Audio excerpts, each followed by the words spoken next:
Yo, what's up G? Samahan nyo nga pala ako sa unang araw ko magte-training ng boxing ngayon dito sa lugar namin. At tuturo rin sa inyo kung ano yung mga program na tinake ko dito sa first session ko ng boxing. Let's go!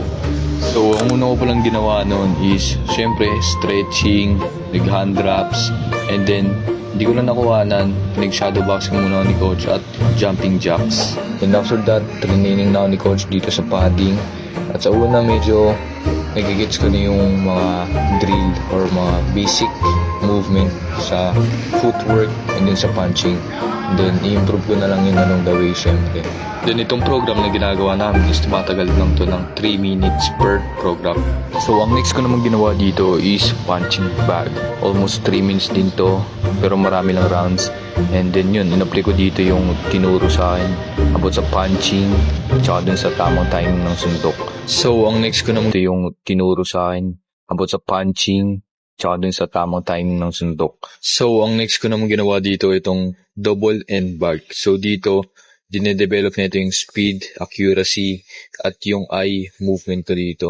So dito medyo nangangapa-ngapa pa ako dahil ang hirap timingin ng bag na to at sobrang bilis gumalaw. So dito talaga madedevelop yung pagiging alertness mo sa kalaban. So matitignan nyo, medyo kinakapa-kapa pa yung suntok dito. Pero along the way, nabibuild ko na rin yung rhythm dito at yun, nagigits ko ng pakonti-konti. So, ang next ko naman ginawa dito, itong speed bag na to. Dito, talagang na-develop at madedevelop talaga yung hand and eye coordination mo dito.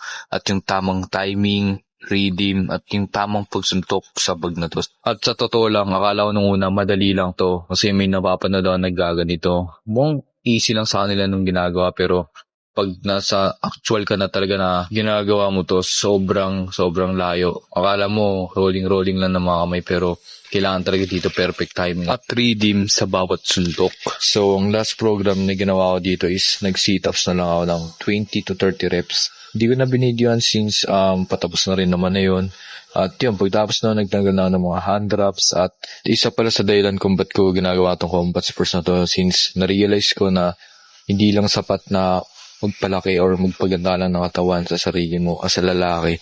Kailangan din natin matutunan na paano natin gamitin yung lakas natin sa pamamagitan ng combat sports kagaya na ito. So yun lang G's, hanggang dito na lang. Maraming